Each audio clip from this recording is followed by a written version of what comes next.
English Teacher Part 115. Interpreting the process of reading the message, explaining the meaning that an experience, story, event, picture, film, poem, graph, chart, joke, body language has for an individual. This process puts meaning into a body of data and extracts meaning from it. Misinterpreting the message, of course, reduces the meaning, generalizing on the basis of insufficient evidence, distorts the interpreter's conclusions. Skillful interpretation, on the other hand, deepens meaning and understanding as well as the satisfaction derived from the experience. Wasserman Systems provides a good place for the students' teachers to start to analyze thinking skills. By planning and teaching lessons that include a procedural thinking skills or processes, objectives, you can modify your teaching to incorporate the skills discussed above. Students must practice these skills like any other in order to use them proficiently. Other views on thinking. Mark Belt, 1977, a professor of education at Queens College City University of New York, stated, "The forms or models and metaphors that enter into character and direction of thinking are the same in every field, and thus, however distinctive each field becomes in its special vocabulary, in method of unique to their material and specific purposes, in special instruments of inquiry, or in special findings, what is common to them is the singular generic process of thinking." Nickerson in 1989 holds that informal reasoning is the reasoning that involves attempting to resolve the truth or falsity of claims, which is the most common type of reasoning that people do in everyday life. In academic life, though not all educators agree that learners can apply thinking skills to a wide variety of learning,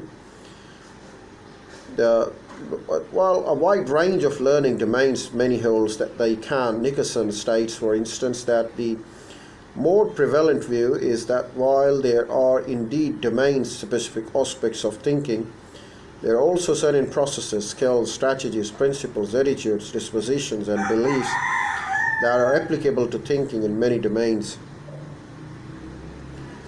Provost, 1991, describes three promising and popular models for teaching thinking: standalone, embedding, and immersion.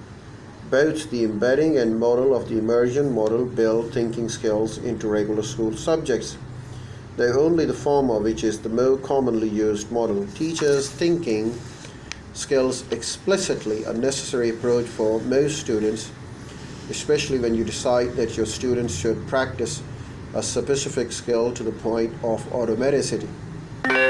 Students appear to understand and transfer skills better when they are taught and studied, both separately and in context.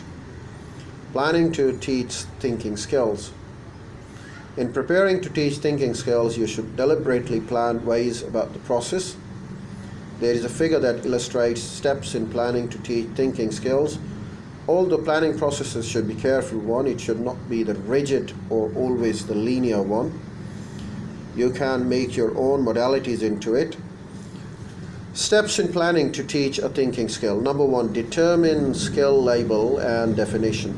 Number 2, determine rules or steps in using the skill. Number 3, determine students' use of skills in current context. Number 4, decide how you will model, explain, and demonstrate the skill. Number 5, decide on forms of guided and independent practice. Number 6, choose methods of performance and evaluation. Number 7, identify areas for the methods of school-related transfer. That's the last, and the last one, last but not the least, number 8, identified areas for methods of non-school-related transfer. So it's a circular one, it's linear one, but you can have your own modalities into it, you can have your own reformations to it. Consider modes of thinking. The broader range of thinking modes patterns includes some that are particularly useful for promoting learning. Critical thinking.